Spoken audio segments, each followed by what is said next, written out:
Bismillahirrahmanirrahim. Assalamualaikum warahmatullahi wabarakatuh. Waalaikumsalam warahmatullahi wabarakatuh. Alhamdulillah nahmaduhu wa nasta'inu wa nastaghfiruh wa na'udzu billahi min shururi anfusina wa min sayyiati a'malina may yahdihillahu fala mudhillalah wa may yudlilhu fala hadiyalah. Asyhadu an la ilaha illallah wahdahu la syarikalah wa asyhadu anna Muhammadan abduhu wa rasul allazi la nabiyya ba'da. Subhanaka la ilma lana illa ma 'allamtana innaka antal alimul hakim. Rabbi shrah li sadri wa yassir li amri wahlul 'uqdatam min lisani yafqahu qawli amma ba'du. Yang pertama-tama dan yang paling utama, tak lupa kita panjatkan puji syukur kehadirat Allah Subhanahu wa taala yang mana berkat nikmat dan karunia-Nya kita bisa kembali berkumpul bersama-sama untuk menghadiri pengajian yang rutin kita lakukan pada malam Rabu di Surau Paloh Pandan ini. Mudah-mudahan apa yang kita buat ya bisa bermanfaat bagi kita dunia maupun akhirat. Dan tak lupa selawat beriringkan salam kita dahkan kepada junjungan alam baginda besar Rasulullah sallallahu alaihi wasallam. Allahumma sholli ala sayyidina Muhammadin wa ala alihi wa sahbihi rasulillahi ajma'in. Semoga dengan kita berselawat kepadanya kita mendapat syafaatnya dan diakuinya menjadi umatnya. Amin amin ya rabbal alamin. Tuan-tuan dan puan-puan yang dimuliakan Allah dan yang saya hormati,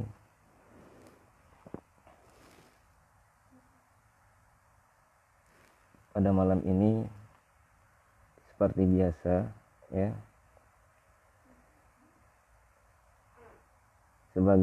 sesuai dengan perintah Tuan Guru, saya akan menyampaikan pengajian tentang hukum syariat yang berhakikat. Dan itu adalah tugas wajib saya. Kalau teman-teman yang lain mereka khusus menyampaikan hikam, ya tanwir qulub dan lain sebagainya, maka tugas khusus saya adalah ini perintahkan Tuan Guru bagaimana hukum syariat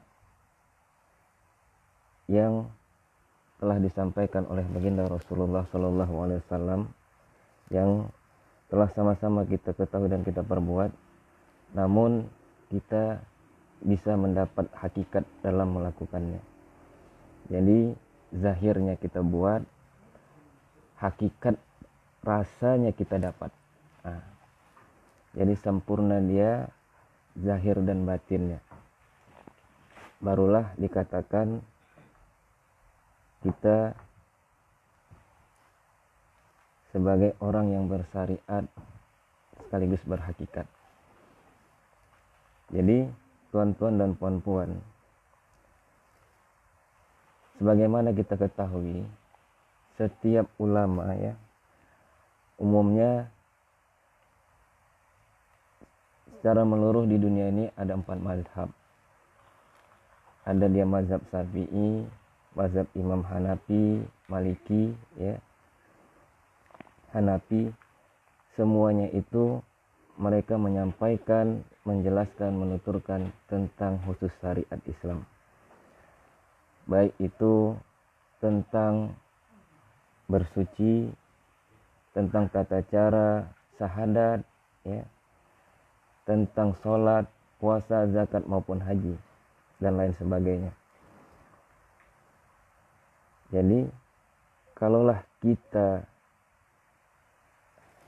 kaji, kita perhatikan setiap pembahasan tentang syariat, pastilah ya tentang kitab fikih lah ya, dirangkum dengan kitab fikih, dimulai dengan kitab thaharah. Paling dasarnya dimulai dengan thaharah. Dikatakan thaharah ini maksudnya tentang bersuci. Dulu pernah saya sampaikan kenapa harus bersuci dulu. Nah, ini tentang hal zahir, ya kan. Di dalam kitab Taharah ini, di situ diterangkan, dibahas bagaimana kita mensucikan tubuh, ya, tubuh zahir kita, badan kita dari kotoran, dari hadas maupun najis. Tata caranya macam, ada dengan ketika kita buang air besar dan buang air kecil, maupun kita sedang berjunub. Kalau buang air dan buang air kecil, itu cara mensucikan zahirnya adalah dengan berwudu. Ya tuan-tuan dan puan-puan. Untuk hadas besar, yang tadi hadas kecil, untuk mensucikan diri kita, tubuh kita dari hadas besar, tata caranya dilakukan dengan mandi junub. Ya. Ada juga dibahas tentang bab istinja, istilahnya cebok. Ketika buang air besar, buang air kecil, kita istinja dulu. Jadi sebelum kita melakukan ibadah yang lain, sholat, ya, haji, ya, tawaf dan lain sebagainya, yang pertama sekali dianjurkan untuk mensucikan tubuh kita yang zahir. Sesuai dengan firman Allah Subhanahu wa taala, "Innallaha yuhibbut tawwabin wa yuhibbul mutatahhirun." Sesungguhnya Allah mencintai orang-orang yang bertaubat, ya, dan orang-orang yang mensucikan dirinya. Jadi kita masuk tentang hal mensucikan diri.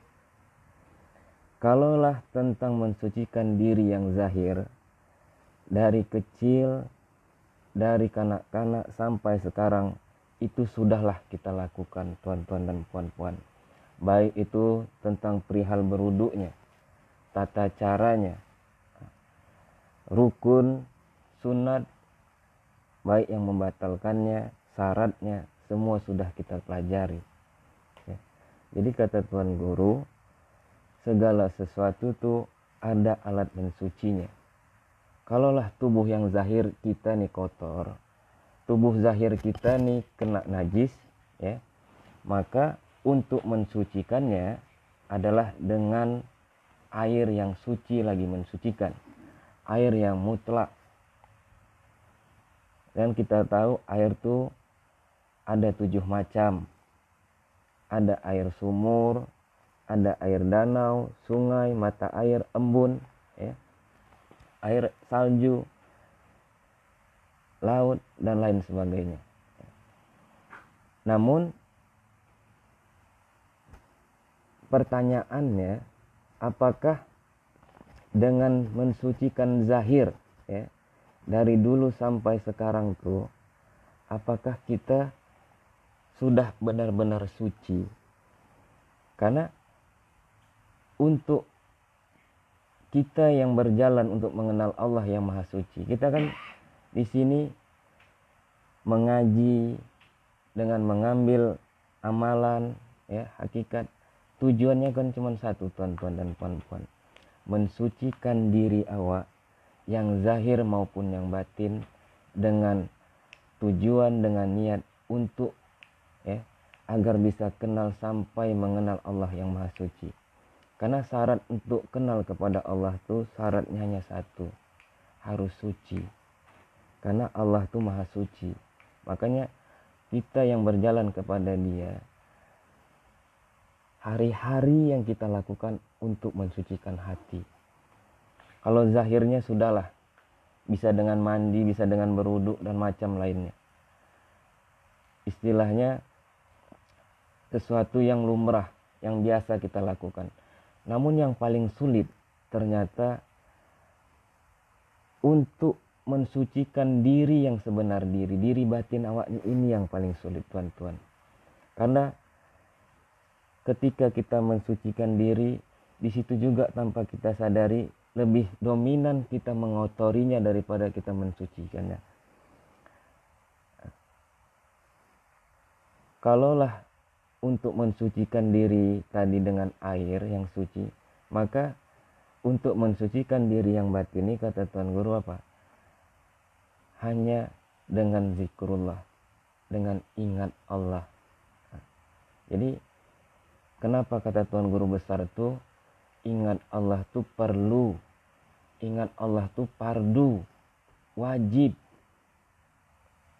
Karena ini takkan mungkin kita bisa kenal kepada Allah yang Maha Suci kalau kita dalam keadaan kotor.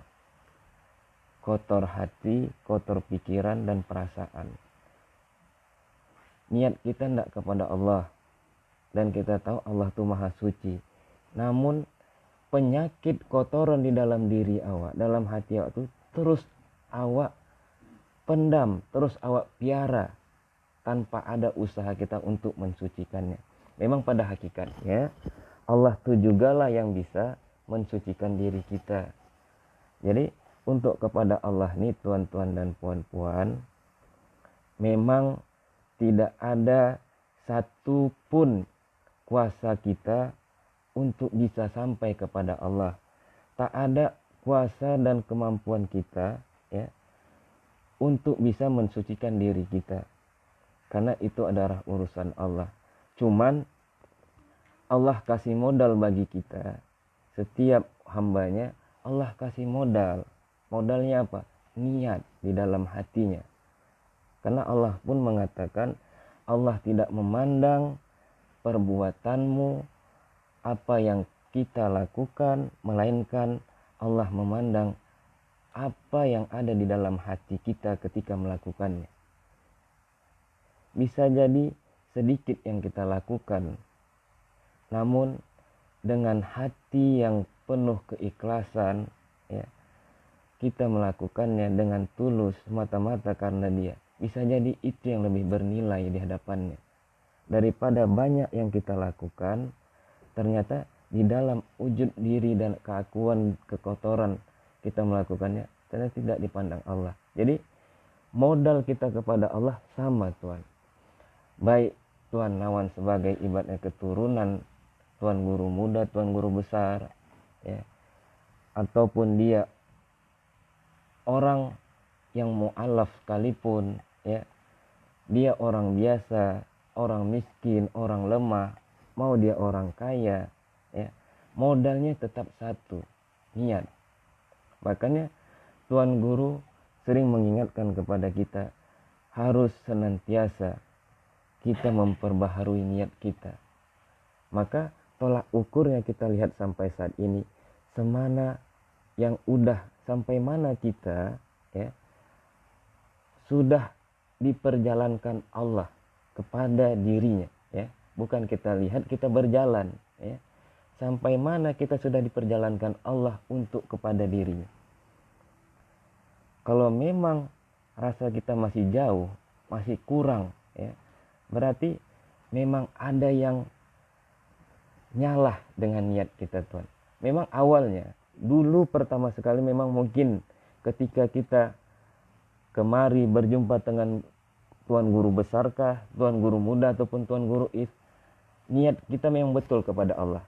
Namun di tengah jalan, ya, tanpa kita sadari, dengan arah rintangan, ujian dan cobaan, ya, ada diuji dengan kekayaan, ada diuji dengan ibaratnya pangkat jabatan, ada diuji dengan kesusahan, ketiadaan, ada dengan kemudahan, ada dengan ibaratnya perempuan, macam. Tanpa kita sadari, hal itu mengikis niat kita yang dulunya bulat mutlak kepada Allah. Nah, jadi kita koreksi sekarang ini apa? Niat kita. Apakah masih sempurnakah niat kita yang dulu hendak kepada Allah? Karena kata Tuan Guru, kalau memang betul niatnya hendak kepada Allah, maka Allah akan perjalankan diri si hamba itu sesuai dengan niatnya. Jadi masalah waktu lama ataupun tidak, itu tergantung niat. Karena Nabi pun mengatakan innamal a'malu binniyat.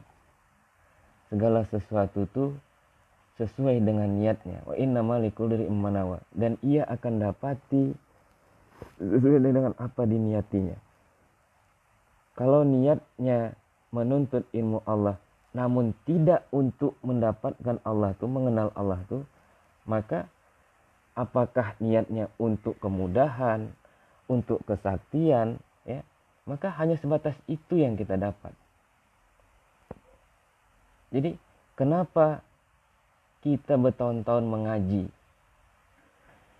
ya, malam Selasa, Rabu, Kamis, Jumat, namun perasaan kita tidak berubah. Nah, jadi tuan-tuan dan puan-puan, kemarin saya mengatakan untuk ibaratnya apa tuh, syaratnya harus dekat, ya, zahir batin kepada Tuan Guru, ya, syariatnya guru, hakikatnya Allah dan Rasul. Masalahnya sekarang, ya, ketika kita berguru, ya, di dalam berguru tuh kan kita masih bawa sangka, ya. Kita dikatakan ibaratnya untuk kepada Allah nih kan dia harus betul-betul yakin, ya. Dia betul-betul mutlak iman percaya kepada Allah. Nah, kalaulah ibaratnya yang disampaikan Tuan Guru pertama kali syariatnya guru, hakikatnya Allah dan Rasul tuh, itu memang tidaklah mudah seperti yang disampaikannya tuan-tuan. Nah, untuk membuang, mendudukkan, mendapat hakikat, ya, rasa syariatnya guru, hakikatnya Allah tuh tuan-tuan dan puan-puan, tidaklah semudah yang dicakapkan hanya beberapa saat. Nah, tak sampai 1 menit. Cuman menjalaninya. Nah, untuk mendapatkan itu kita memang harus nol. Memang harus buang semua pandangan awak tentang Allah itu dulu. Ilmu pengetahuan, ya, yang telah awak ketahui tentang Allah tuh, yang menurut awak, memang harus awak kosongkan dulu. Karena kita sudah menetapkan di dalam diri awak tuh Allah tuh bagaimana, itu masalahnya. Nah, untuk ibaratnya menduplikasikan Allah dan Rasul tuh pada wujud guru tuh, selagi ada sangka di dalam diri kita nih sebagai murid nih, ya, sangka, pembahasan, pertanyaan, maka tetap tak akan jumpa tuh. Makanya untuk itulah tuan-tuan dan puan-puan, kalau perjalanan yang saya sampaikan, yang saya jalani, ya, syaratnya memang untuk membuang sangka tuh memang harus dekat zahir batinnya, tak bisa tidak. Bagaimanapun harus dekat, harus kenal. Kalau kata pepatah tuh, tak kenal makanya tak sayang makanya tak cinta, tuh betul. Ternyata bukan berlaku untuk orang yang pacaran aja, untuk lawan jenis saja. Kalaulah kita zahirnya tak dekat dengan guru awak tadi, ya, awak pun sebagai muridnya, tapi jauh zahirnya, ya, zahirnya dulu lah, gak usah bicara batin. Bagaimana dapat rasa, ya, rasa Allah dan Rasul itu di dalam dirinya. Kalaulah kita sendiri tidak mau mendekatkan zahir diri kita, mengorbankan atau menyisihkan waktu untuk bersama dengan dirinya, dia memang syaratnya tuan. Karena kalau kita buka lembaran sejarah dari Nabi Adam sampai Nabi Muhammad, para sahabat, aulia dan wali-wali itu, yang betul-betul ibaratnya jadi ilmunya, kenal dia kepada Allah tuh, yang betul-betul dekat dengan Rasul tuh.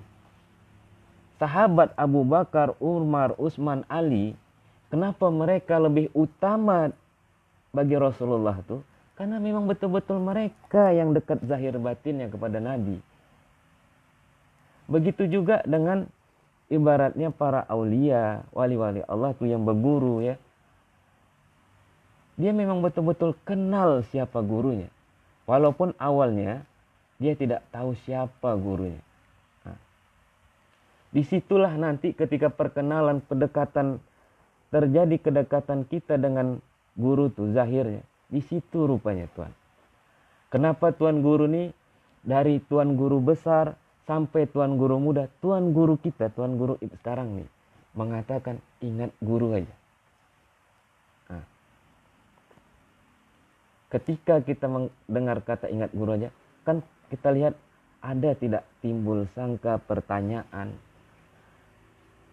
pembahasan. Awalnya pasti ada tuan-tuan dan puan-puan. Disitulah letak kita berperang dengan diri kita sendiri, dengan pengetahuan pemahaman awak selama ini. Nah, ternyata dengan ingat guru aja tuan-tuan dan puan, akhirnya tanpa kita sadari batin kita tuh sudah ya sebenarnya dengan awak zahir dengan Allah itu batin tuh sudah terisi, sudah di apa sebenarnya? Dia ada yang diisinya kepada awak itu. Cuman masalahnya karena awak belum merasa, belum terasa, awak tak tahu. Cuman memang awalnya dari dekat dulu. Awalnya dari 1 jam, 2 jam. Dari seminggu sekali, seminggu 2 kali sampai ibadatnya tiap hari. Memang caranya begitu tuan-tuan dan puan-puan. Tidak guru tuh sekonyong-konyong menyampaikan ilmu pemahaman tentang bertauhid tentang kepada Allah tuh dengan lisannya. Nah,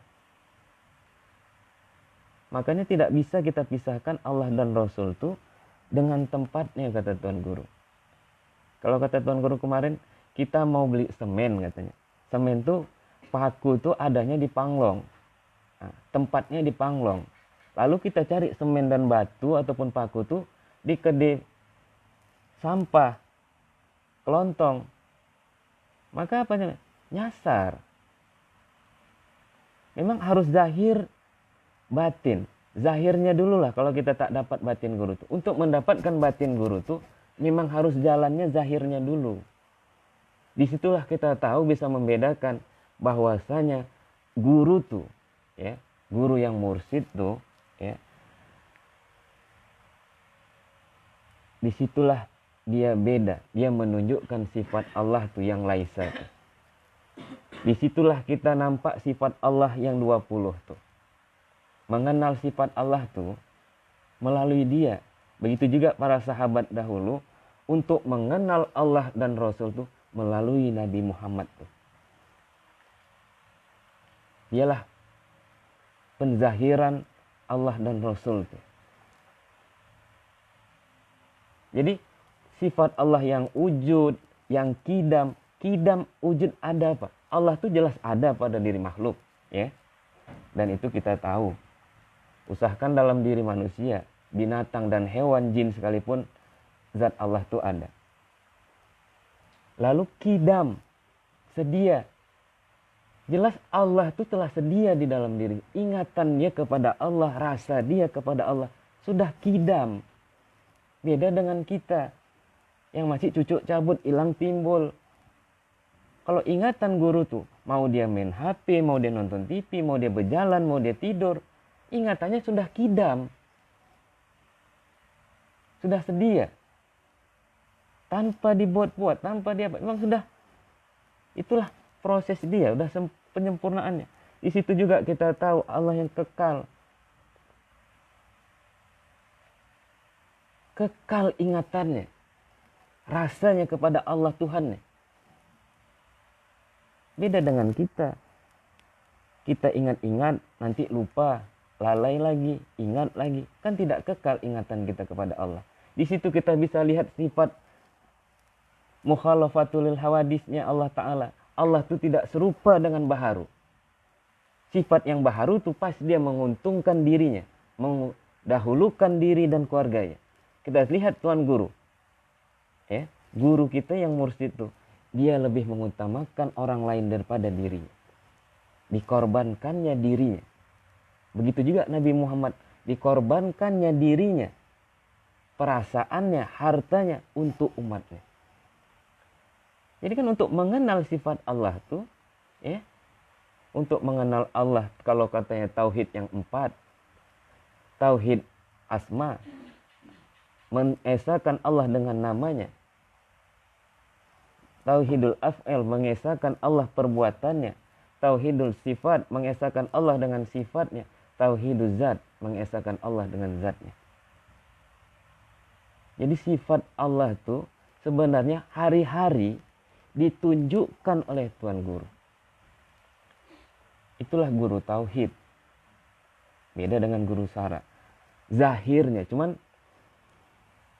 yang kenanya kita kan begini, tuan-tuan dan puan-puan. Kita sudah diedukasi dari kecil bahwasanya tentang kepada Allah ini selalu yang baik-baik. Nah, yang buruk-buruk itu bukan dari Allah.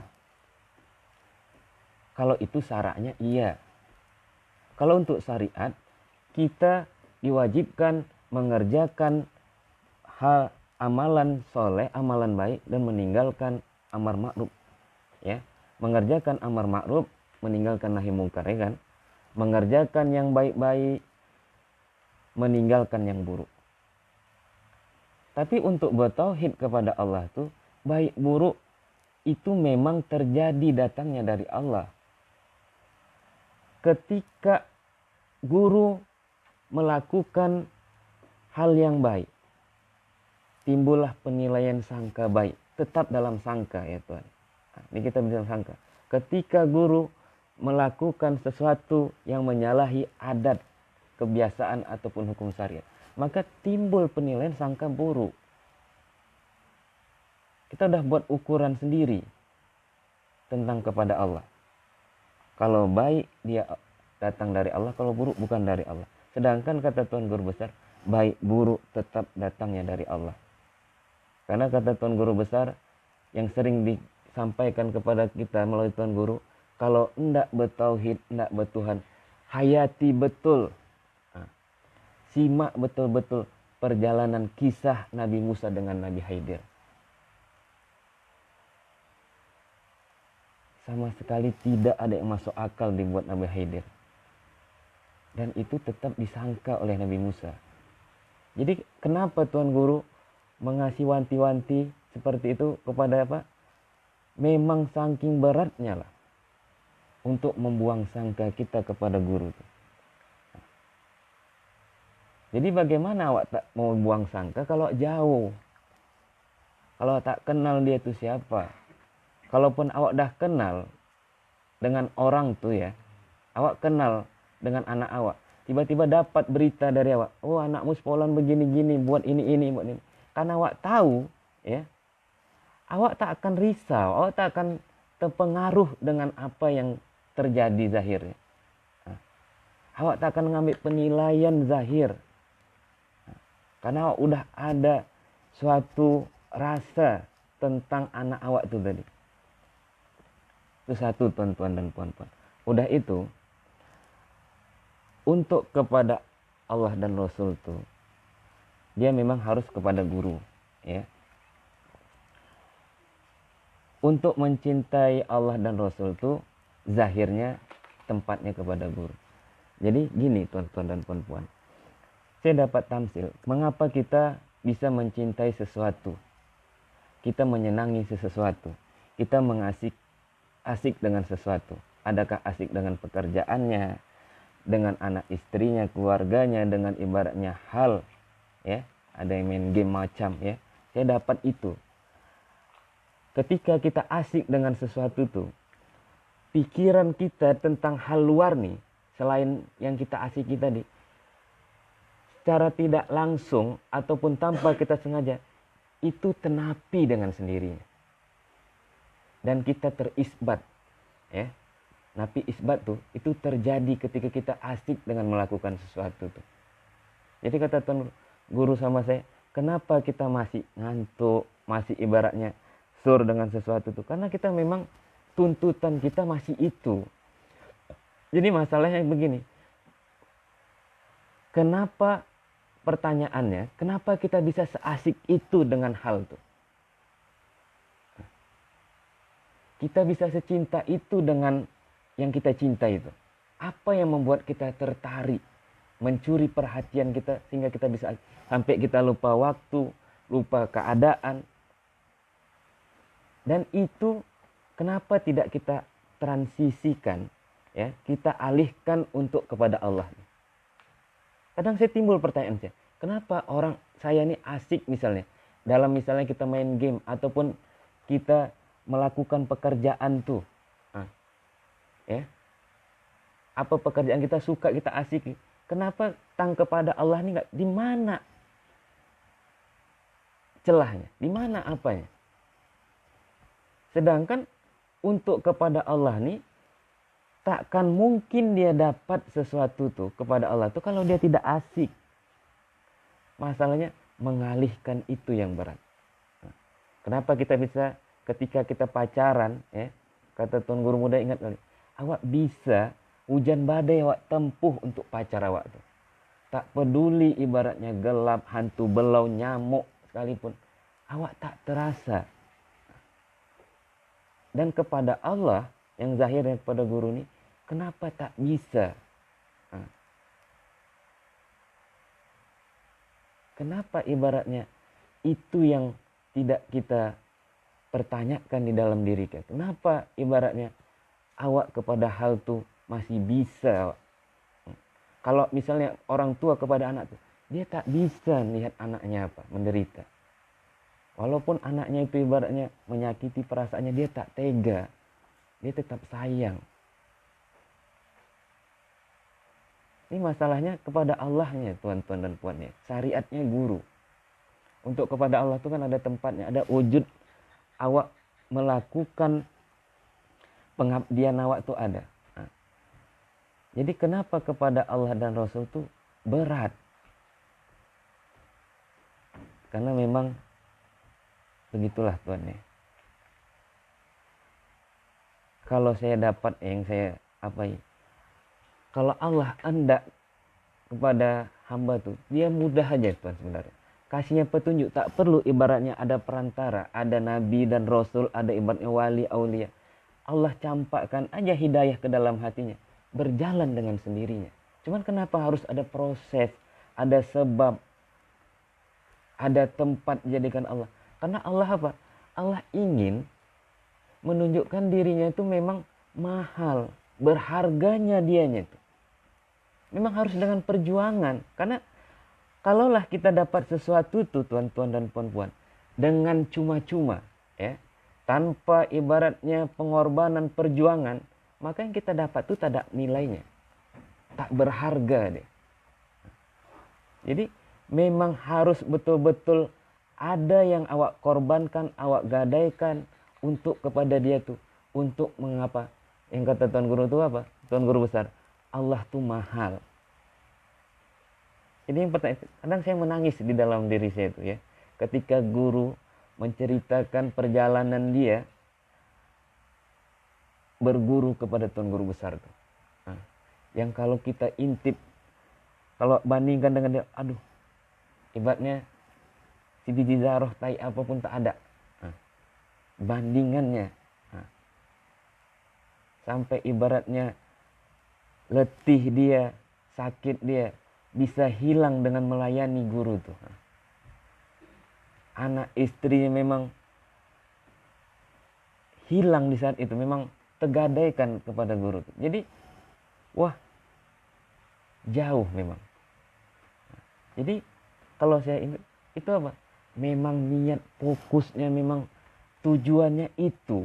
Nah, tak ada yang lain. Jadi maksudnya saya begini juga tuan-tuan dan puan-puan, untuk diri saya nih pribadi, munajatlah kita kepada Allah, bahwasanya Allah masukkan cintanya, ya, cintanya Tuhan, bukan cinta kita kepada dia. Yang betul tuh cinta Allah tuh dimasukkannya ke dalam hati sanubari awak, maka dengan itu berbetul awak mencintainya. Karena guru tuh dulu itu katanya, yang munajat dia, yang dimintai dia, yang didoakannya di dalam hari-hari dia, mudah-mudahan Allah masukkan cintanya kepada dirinya. Maka dengan cinta itulah baru betul dia mencintai gurunya, Allah dan Rasul itu. Kan itu yang belum masuk sama ini Tuhan. Masalahnya rupanya di situ. Nah, kalau udah masuk cinta Allah dan Rasul tuh ke dalam diri awak tuh, maka terjadi pengabdian tuh tanpa awak buat-buat, tanpa awak paksakan. Dengan sendirinya tuh terjadi. Tanpa awak gagah-gagahi memang terbuat. Tanpa awak alih-alihkan, ibaratnya anak istri itu memang terjadi. Nah, jadi yang minta Allah itu apa? Yang awak buat pun betul tidaknya. Itu.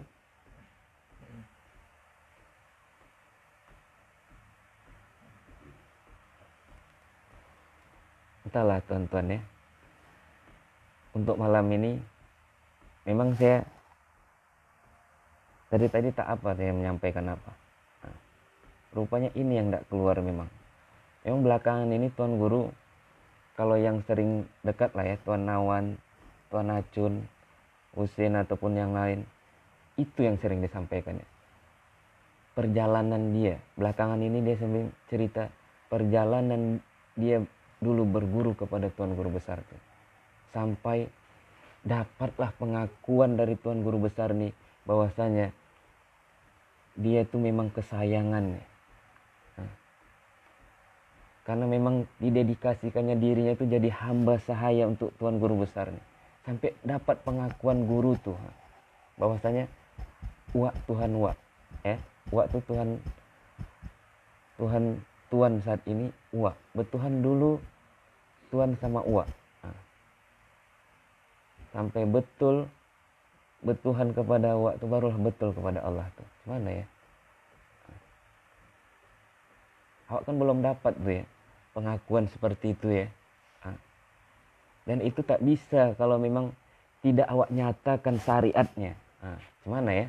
Tetap syariat. Itu yang saya sampaikan tadi, inilah deh. Syariatnya guru hakikatnya Allah. Kemana tempat awak untuk mendedikasikan ibadah awak, pengabdian awak, kalau tidak ada syariatnya. Jadi syariat berhakikat. Intinya kan hakikatnya kepada Allah, tuan-tuan. Sampai kata Tuan Guru Besar dulu, Tuan jangan takut sesat. Ya. Begitulah untuk menguatkan Tuan Guru nih. Untuk menguatkan apa? Supaya jangan apa? Tetap apapun ceritanya sebelum kenal kepada Allah itu tetap dalam kesesatan. Kita tetap dalam kesesatan kalau kita tidak kenal kepada Allah. Cuman kita butuh tempat untuk mengenal Allah tuh. Dan itu tempatnya ada di guru kita. Entah sampai mana ya. Batasnya kita tak tahu. Cuman pengalaman sudah menjadi contoh teladan buat kita bagaimana ketika Tuan Guru Besar telah meninggal. Ya, guru murid-muridnya yang lain bagaimana hasilnya.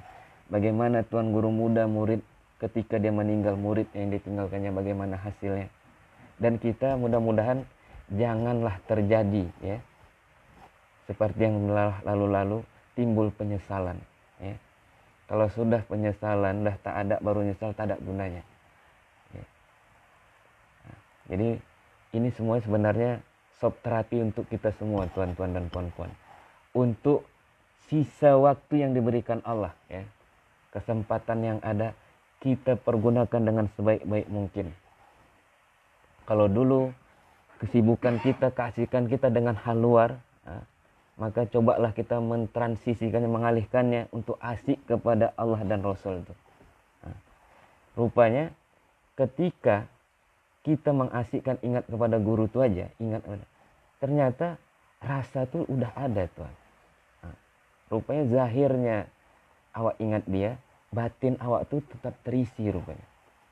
Nah, cuman entah nanti di mana awak merasakannya dibukakan Allah hijabnya, wallahu a'lam. Yang pastinya itu tetap diisinya. Nah, tetap rasa tuh ditambah Allah, tuan. Jangan pernah ada sangka awak begini-gini aja dekat sama dia, tidak. Ternyata tetap ada yang ditambahkannya ataupun dihadiahkannya kepada awak tuh. Tetap tak bisa tidak. Nah, dan itu saya rasakan tuan-tuan dan puan-puan. Untuk merasakan Allah tuh yang tahu, saya tahu dulu ingat dia, sampai tahu ada rasa yang lain di dalam hati sanubari itu memang. Nah, kalaupun katanya innamal mu'minuna idza dzukirallahu wajilat qulubuhum. Apabila tandanya orang mukmin tuh apabila disebut nama Allah bergetar hatinya? Memang ada, Tuhan. Nah, ketika disebut Allah itu memang ada dia bergetar. Cuman masalahnya awak yang tak terasa. Bukan Allahnya yang di dalam diri awak itu yang nyala ya. Awaknya yang tak merasakannya. Dia tuh tetap ada. Allah pun tetap ada di dalam diri awak. Cuman masalahnya hijab awak tuh masih tebal. Dan itu tugas guru yang paling berat. Untuk mengikis hijab yang ada di dalam diri awak. Mungkin tuan-tuan dan puan-puan cukup sekian bisa saya sampaikan. Kurang dan lebihnya saya mohon ampun kepada Allah Subhanahu wa taala. Mohon maaf apabila ada penyampaian saya tidak pas pada tempatnya. Saya sekali lagi saya mohon maaf, tidak ada niat untuk menyinggung siapapun. Akhirul kalam wabillahi taufiq wal hidayah. Assalamualaikum warahmatullahi wabarakatuh.